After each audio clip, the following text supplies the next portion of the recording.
Давай! В момента изпиваме в голямата чешма в другата махла. Кобилата се казва Зита от село Лятно. Собственика Рейхан Рамаданов Алиев. Ще го пускаме на чардар, на чардак. И тази кобила много слуша. Казва се Зита, значи я чуваме от 3 години, от 5 години вече. От амбияте, да. Ето, дава да се пипа градесика циците. Ето. Това е цици. Това са меме.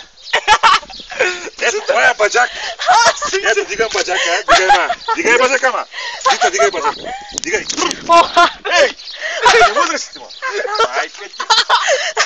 Как са вие, майка? И друго, ще го прягаме, разбираш ли, падат ми гащите, много стъмнах.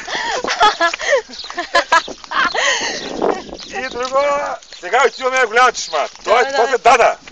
Пасе овцете, ей го. Обед прави, да. Сега отиваме в другата чешма.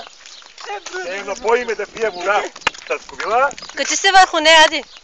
Аз, ако се кача върху нея, ето. Стима! Айде, махот! Ади, кажи чао сега. Айде, чао, много ви благодаря, много поздрави от всички фенове. Ние се казваме, нали, рок-н-рол. Анди Махала, Анди Мимич. Амбияте! Амбияте, айде. Амбияте.